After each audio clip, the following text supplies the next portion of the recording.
Hi guys, it's Han here. Today we are going to check out new Lexus LX600 Ultra Luxury, thanks to Tim Bay. Buy Lexus from Tim. Thanks for subscribing, liking, commenting, sharing, and lighting up the bell.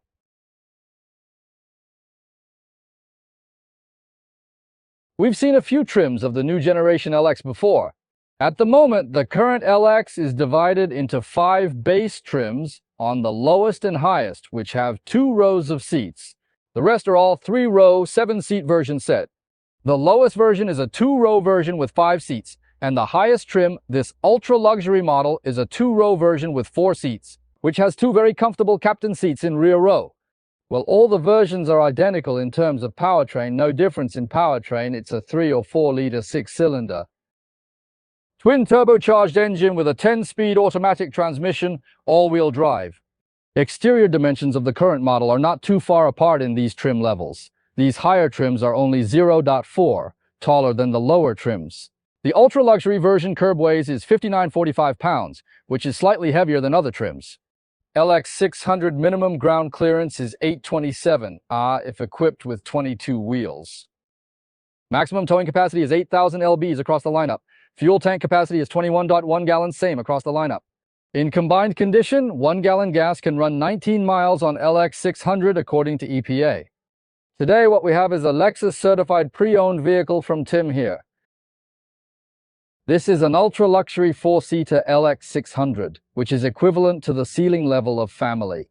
It's pretty well equipped, however, at this price point, nothing is more. Lexus Safety Sense plus 2.5 as standard. 4 wheels of 265/50 R22. Mark Levinson audio with 25 speakers as standard on luxury and ultra-luxury. The driver's seat is 10-way power adjustable, and the passenger side is 8-way power adjustable. The back row comes standard with dual 11.4-inch screens. Assembly in February 2022, Japan plant. As of my test drive, it had run 8,000 miles. Externally, the shape of this car is basically the same as the other version, with only a few minor differences. We can't really tell where the extra money went just from shape. We can only check out the difference inside. Look at this front. It's given more chrome for decoration. The front of the car was the first in the Lexus family, has the design of the center grille, and the front of the car as a single unit feels like it's the common design of Lexus family. The universal design, the shape of the lamps, and the internal structure are not too different from the other versions. A check-marked daytime running light is also retained as a logo. Light washers underneath. The vents underneath are trimmed in glossy black with this horizontal stripe. Fog lights and turn lights. There is a chrome strip for decoration on the outside. Just like other versions, when viewed from the side, it does not have a bumper platform protruding from the front. The first thing to come into contact with obstacles ahead is the center grille. The 4 parking sensors in front are placed in this positions. The front lip is an uncomplicated design, one for a good approach angle. On the other hand, it's got a really big center grid. Although I don't like green color, this green color is very deep. It is also an evergreen color in Toyota family pedigree and is common in many models of family, especially SUVs. This green color looks deep, connotative, and relatively high-end. We've seen this car's exterior design many times, and it's a square design, like 2 boxes put together, the front and the passenger compartment. There's not a sense of integration. But compared to new generation Sequoia, it seems square and not so obtrusive. And I think the styling is a bit prettier than the Sequoias.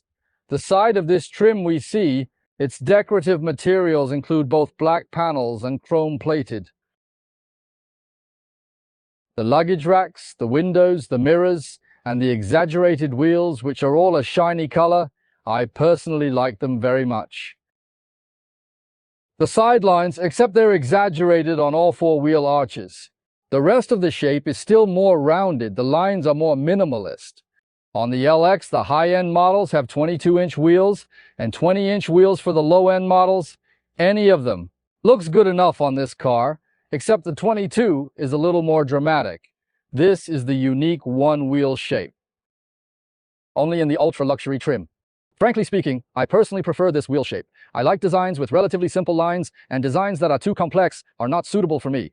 The brake discs on this car, when you look in through this big wheel, it's really not that big. It's a 13.94-inch diameter ventilated disc in the front.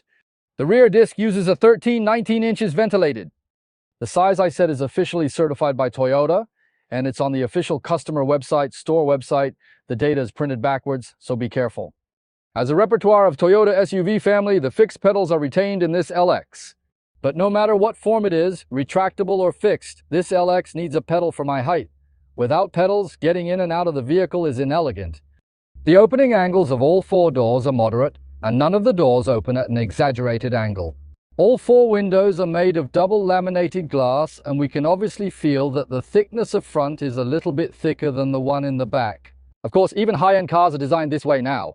The lower edge design of the four doors does not cover the lower edge of the car body, and there is no big problem because it has a fixed pedal that can resist a certain amount of mud and sand. All four doors are designed with electric suction doors. Just watch out your fingers when closing the door. The suspension is a double wishbone front, multi-link rear, and this LX has not only adaptive suspension but active height adjustment. It's at its lowest body height. Normal height. Body height level 1. Height level 2. The relatively square rear design can further expand the internal space, but as this version, there is no point in expanding too much space. The very top is a small rear wing that looks more like an eave with a high-mounted brake light integrated into it. However, its wiper system is not integrated into it. There's an aerodynamic kit with a little roof like that on each side. As a hardcore off-road vehicle, its rear windshield cannot be open. This should be considered again. A red taillight strip is used to connect the two light groups that pay tribute to the previous generation model. It's also the universal design of current Lexus lineup. Viewed from the side, it is still a design without protruding bumper platform. In the middle is the trailer device with reflective panels on both sides and reversing lights. The lower part, which is a bit more complex, and this version, which also has a thicker exhaust pipe on the left side, hidden from view. It's an expensive car, but it's got the same family key. For the price, it's a good idea to have a power tail. It's not a big deal. I think at this price point, there should be a button on the back to adjust the height of the vehicle. This LX does not have that. As the top trim of LX, the materials in its trunk are still much worse than in the front. The inside of this tailgate is whole big plastic. Both sides are made of plastic. This retractable curtain is connected to the flannel covering the back. It is too laborious to take it down. There are too many buttons to open, so I won't open them.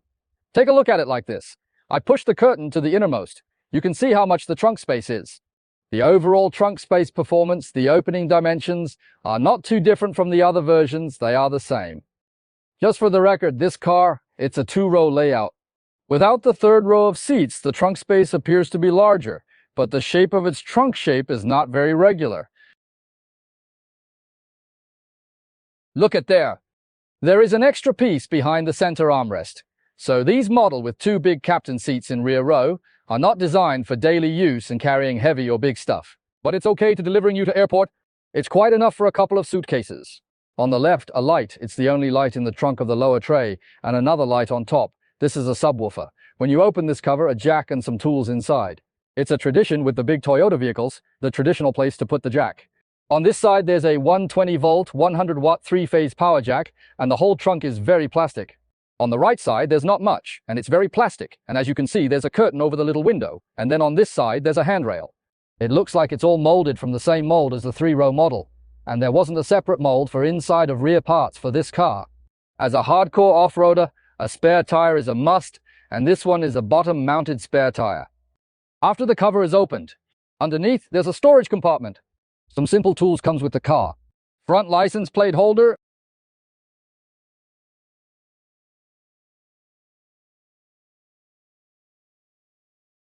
It's a very well-designed car, but the front is not the focus of the trim. The front row as a whole, including the styling of the center console, isn't too far off from the other versions that we've seen. The whole center console styling is made up of 3 LCD screens. The door panel and the center console have an integrated shape. Some buttons on the left center console. Following the tradition of old Lexus, there is also a storage compartment here. This car also has a head-up display, which is clearer and larger. Although this car is now the flagship of the family, it's not the newest in the family, and the buttons on the steering wheel are still one touch, one use. There is no linkage function with the heads-up display. The traditional heads-up display and buttons are not the latest version of the family.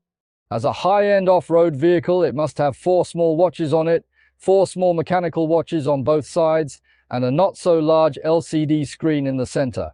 And this LCD screen, which is now a new Lexus family standard, is adjusted via a button on the left side of the steering wheel. It's just that, in the new generation of Lexus family products, it has canceled the frame outside the tachometer. The displayed content is quite modest. Even on such an expensive car, there's nothing fancy about it. It's a common Lexus part. We can see the steering wheel also is a common Lexus part, a 3-spoke shape. The actual size of this steering wheel is not small, but matching this vehicle, it seems relatively small. It can give you a feeling of sport. The steering wheel is made of leather and wood, but not much wood is used. There are also paddle shifters behind the steering wheel. The feel of the shift paddles is quite good. The steering wheel is also 4-way power adjustable. The left and right levers at the back are also common parts of the family. There's a fog light switch, front windshield wipers with automatic sensing, and this car uses an automatic anti-glare rear-view mirror. This car has an eyeglass case which is very small. As far as I can see, it cannot hold any eyeglasses unless they're very thin. No panoramic mirror either. The 2 screens in the middle, the upper screen plays the role of the central screen of other models. Has the latest software version, big Toyota family. It's top equipped. There are some advanced adjustments in it. All the seats can be adjusted through the center screen except for the driver's seat. It also comes with a panoramic view camera, but of course at this price, nothing is more. Internal 3D surround. External 3D surround. Backup camera plus panoramic view. Wide-angle reversing camera plus panoramic view. Changes in directional lines. When you switch to off-road mode, there's more image modes to choose from. And this one shows images of the front and the blind spots on both sides. Shows images of rear and side blind spots.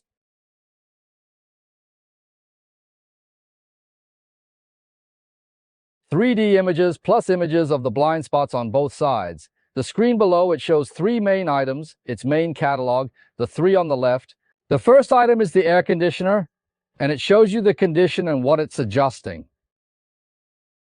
The second item is the display of off-road and driving conditions, as you can see, including its off-road mode, terrain mode, and driving mode.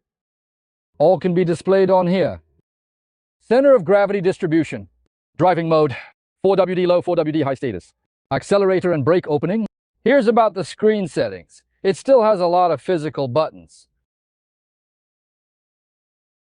for the air conditioning controls, which I think is great, but as you know, in the new generation of Lexus, the mid and upper range products, the air conditioning controls have been integrated into the center screen, the 2 knobs placed symmetrically underneath, which I've already introduced to you. Left is a selection and confirmation button. It is used in conjunction with these keys in the center. When you select terrain selection, it can come and select terrain selection.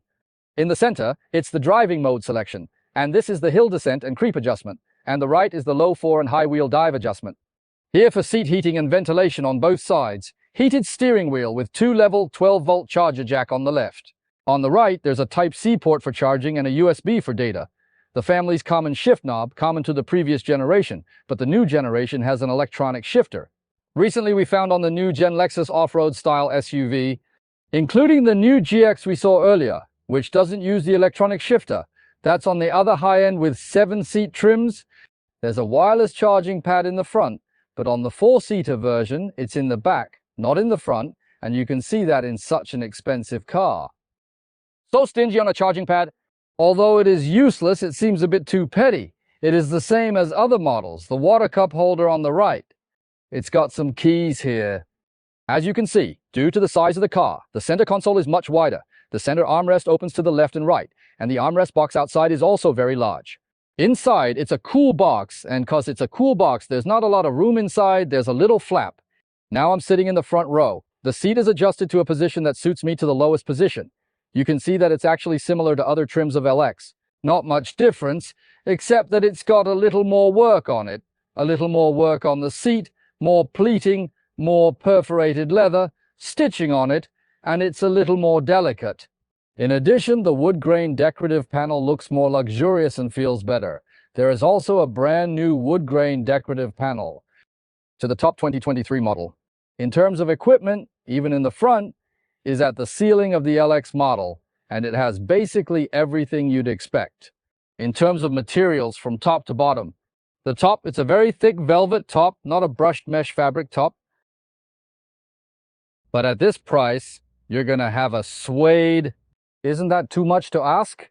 The audio speakers are also bombarding you with all kinds of air, land, and sea sounds. I am so satisfied with the handles of this car, which are basically in line with the tradition of Toyota off-road vehicles. One is here, one here. This is a set, one set for each door. Of course, at this price point, a more aggressive brand might have made the armrest a leather one, but Toyota didn't. It's also a rubbery feeling. Because the car doesn't have a very angular, streamlined shape, it's like two boxes put together on the outside. So the A-pillar is designed to be more upright, and the windshield distance is not too long, but the whole Toyota family is designed this way on new big vehicles. The center console in the front is not too long, so it's a great effort to give the front passenger a good feeling of space. The top of the dashboard is soft vinyl. The lower part is also soft slush molding material. Further down is the leather. The lower part, including the armrest box, is also decorated with leather. On the driver's side, the lower part is hard plastic. The material on the door panel is made of soft slush material on the top, decorative panel on the bottom, and leather material on the bottom. This inner door handle, the outside, is made of leather, and the inside is rubberized to prevent scratches, so it still feels very good. The bottom half of the door is all hard plastic. It also wraps the door frames in plastic, and when the doors are closed, you can't see the metal inside, which is necessary at this price. When the seats is lowered, there's no hard plastic. Your elbows and your hands can touch. There's a lot of hard plastic on the car, but in your case, your elbows and hands can't touch it, and the seats are just very comfortable. And the seats, as you can see, the styling is great. Even without sitting in it, it's not too far off from other versions of the LX. I don't feel much of a difference. The seat extension is also motorized, and the lumbar support is also four-way adjustable. In fact, the sound of this car is not quiet when heard outside, but when we close the doors and windows. Inside, it's quite quiet. And of course, that quietness was the killer feature of Lexus at the time, and I hope it will continue to be in other models. This car doesn't have a big sunroof. The sunroof is just a small sunroof. In fact, in the US market, there aren't too many cars that can be purchased with such a large captain seats on second row, and they're all basically more expensive. Some times ago, conversion van with very exaggerated, very large and luxurious seats was very popular in the American market. Nowadays, as American cars are not popular, the level of luxury of American cars is also not recognized by the market. What follows are all represented by the European luxurious styles. Nowadays, the design of luxury cars, including the feel of the seats, is fully European. Japan brands, especially Toyota, was one of the first brands to get into the luxury segment. But as you can see, the luxury style of the second row is a bit different from the previous Japan luxury style. Before, it was a simple luxury. It is a moderate luxury. These 2 years, you can see how luxurious it is. Start with Toyota Alpha, to the Lexus LM and the LX we're looking at today. It seems that the luxury of its second row seats is also beginning to be exaggerated. Although we see the seat visually, it's still kind of thicker and more solid. But when you sit in it, it's a more advanced ergonomic seat that feels like it's supporting every part of your body well and taking care of it. It's not the same soft feel of the big American sofas, it's different. American soft style is no popular anymore. The feel of American soft sofas is now hard to find on original products. The 2 rear seats should be very good. Currently, they should be among the best among Japanese products. The center screen acts excellently, but it's not the first by Lexus. This screen is just like putting the relatively high-end cars in the second row with a dazzling array of buttons. Integrated together, I think it is good as a second row design, such a screen that integrates many functions. After all, the passengers in the second row have nothing to do while riding in the car. They can enjoy playing with the screen. They don't need to concentrate on driving. This screen, the display is quite clear. It's divided into several items, as you can see from the top. The first one is about audio-video. It can control front row, left side, right side. The air conditioning back zone, also left and right zones. The back row seats are both individually heated and ventilated. The most exciting thing is it can control all the seats but driver's seat. You can control the passenger seat who serves the boss. On the right, the back seat has 2 memory functions. When the right rear passenger wants to stretch out and get more comfortable, they can adjust the front passenger seat at will. On the passenger seat, there's a leg rest. The passenger seat will always seem so humble. Relaxing massage function, left side, right side. Light controls. This car has a light and reading light each side. It's similar to the lights on an airplane, and the last item is the screen setting. This is a one-touch button for the most comfortable feeling in the seat, including the leg rest. The footrest you can put on it too. Well, it's basically the same as a bed on a long drive, although it's not exactly flat. For the right rear passenger, when you're at your most comfortable, the rear entertainment screen in front of you, it's blocking your view. So you can put it in a flat position so it doesn't block the view of the right rear passenger who's trying to get into a comfortable position. Then you can reset it with one click. Of course, sitting in the right rear seat of this car, adjusting the seats, you have the feeling of lamenting the various phenomena in society. That is, you're sitting in the back. Seats can be adjusted with impunity, and the passenger in front, when you get to the back seat after years fighting, you can adjust each seat because there's no seat in the center. So it's got a lot of room for maneuver. And down here are the 3 jacks. 2 Type-C charging jacks and 1 HD cable jack. Here, it's a storage compartment. Not too deep, but with velvet.